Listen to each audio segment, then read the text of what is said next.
I'm on government assistance, and I run out of money, and I had to buy Pampers for Jelani. And I had $11.42 in the bank. And I remember wrapping my son in a towel for 2 days. I remember the second day, like you said, I had my hand on Jelani's stomach, and I said, "Don't worry, baby. Mommy will never be this broke or broken again." And that day, what shifted for me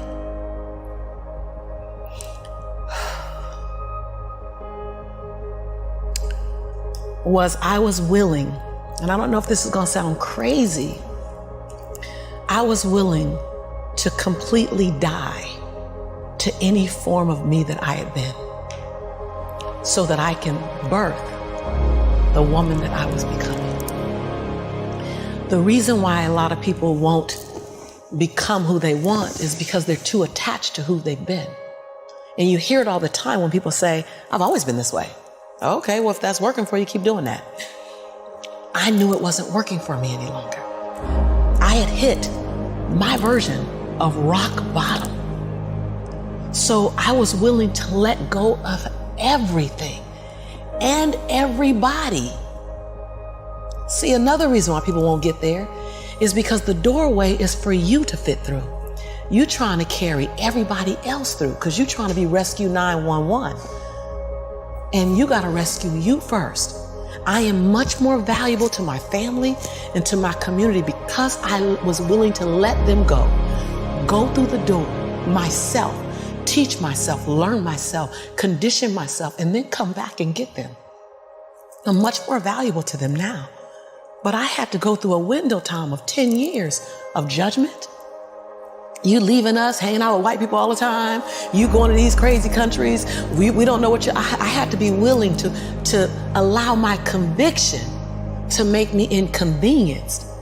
See, we want to grow, but we want to stay liked by everybody. I was willing to be my own rescue at the risk of your approval. But most of us aren't like that. Facebook is an example. We want to be liked.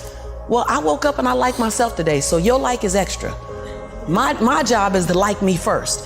I was willing to say every day, "Lisa, you like you? Lisa, are you proud of you? Lisa, are you playing full out?" Every day before I checked in with anybody else. I was willing to inconvenience my entire life. My entire life. I was willing to disrupt my entire life to buy my future, to buy my possibility, to give my dream a chance. See, we're not supposed to tuck our dreams in on the pillow when we get up in the morning. We're not supposed to leave them at home. We can go and fulfill somebody else's dream. We're not supposed to do that. That's not what we're wired to do.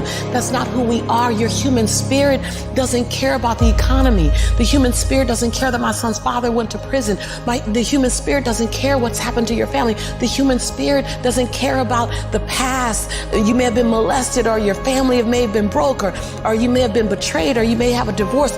Your human spirit doesn't care about any of that. Your human spirit simply says, "What's our command for tomorrow? What do you want to create?" It's not keeping score. Your brain is keeping score because your brain is designed to keep you safe. Your soul, your intuition, your human spirit is designed to make you soar. When you get to the edge, your brain will always tell you to step back. It's always going to tell you to step back. Because you can fall. Always. It's going to tell you to step back. Because before you fell, the last time you did this, you saw someone else fail. You could hurt. You could be off work. It's going to tell you. It's designed to keep you safe. So you have to be willing to play between your brain and your soul. And on some days, you got to just listen to your soul. And you got to say, "I'm going to leap. I'm going to get to the edge." Most people are at the edge, and you're standing at the edge, and you're watching everyone else fly. That's Pimp My Ride, Watch My Crib, all this stuff. You know, watching people's lives on Facebook. You're at the edge, watching someone else live, wondering what it's going to be like when you jump without ever jumping. And I'm just here to tell you, jump. Because only 3 things can happen. You're either going to jump and fly, or you're going to jump and fall on something soft, or you're going to fall down hard. Either way, you're going to get back up. You already know you got what it takes to get back up. Your greatest fear is not that you will fall. Your greatest fear is that you will live a full life and never fly. That you never leaped. You're not afraid of dying. You're afraid of dying before the world sees who you really are. before they really get your fingerprint, before they really feel your breath, before they really get your contribution, before they really feel you. That's what you don't want to happen. You don't want to leave this place without us knowing you were here. All I'm doing is giving my dream a chance. And I'm not extraordinary. You don't get off the hook. You don't get to be let off the hook. I'm an ordinary woman who chooses every day to make one more extraordinary decision.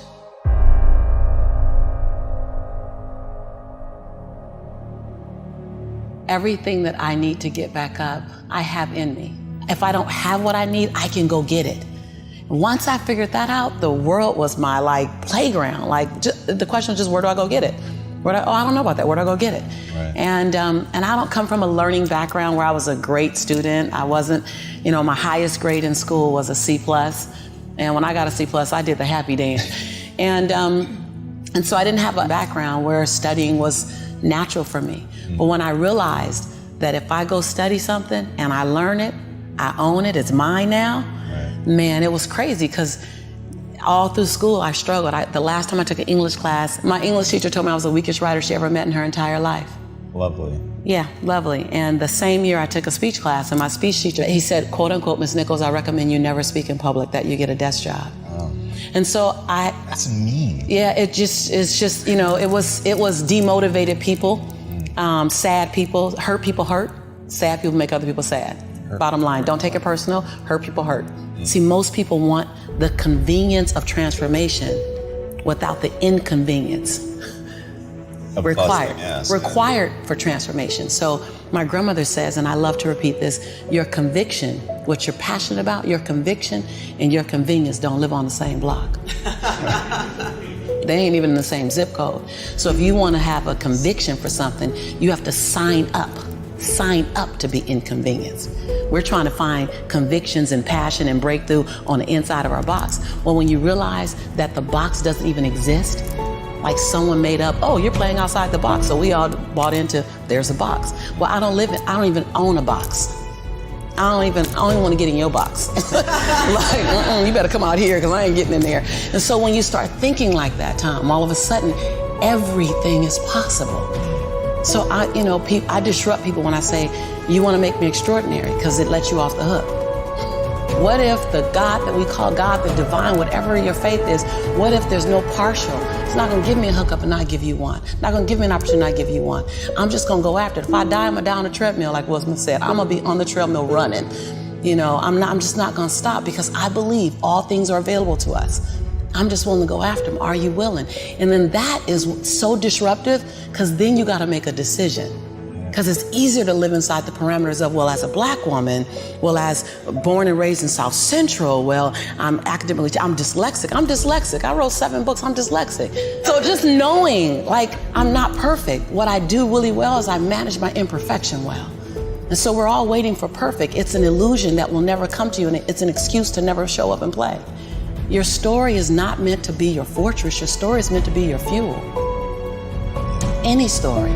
Like the beauty of me being one of the top 1% earners in America is that I was on government's assistance. Right. That's the beauty. Come on, it wouldn't be a big deal if my family was rich, whatever. I'm supposed to do something. The beauty is that when you show the little engine that could story, I'm not gonna run fast, but I ain't gonna stop running. I might slow down and have to breathe and catch my breath, but I'm not stopping, because I believe all things are available to all of us. And good people should do well, because when good people do well, good people just do more good in the world. I'm that same girl who ran track for Dorsey High School, who struggled to get through high school, who got kicked out of college because I couldn't afford to stay. That was on government's. I'm that same girl. I don't forget her. I'm also that same woman who runs a multi-million-dollar business. I'm also the same woman who has 7 bestsellers. I own both of those. I own all of it. I don't shrink to my greatness, and I don't live in my saga and my sorrow. If you can own your brilliance while owning your imperfections, if you can own your giant while owning your smallness, if you can live in duality, constant duality, the freedom will be earth-shaking if you can live in that. See, either you don't want to be as great as you really are, and you're trying to dim your light so that others won't feel insecure about themselves in your presence. And so you keep playing at 79 watts when you know you're supposed to shine at 159 watts. And you keep checking the temperature of the room to see what the room can handle versus just giving the room you and letting them, if your light's too bright, then let them put on some shades. Can you give yourself permission to live in the duality of your imperfections and your smallness and what you're learning and what you still have to learn and your greatness and your brilliance and your light? Can you allow them to coexist and then serve them up to the world? To love you, to see you, to inhale you, to judge you, to leave you, to love you. Some of us are just as afraid of being loved as we are to be left. If you go where you've never gone, do what you've never done, and say what you've never said, you'll become the woman and the man you've always known yourself to be.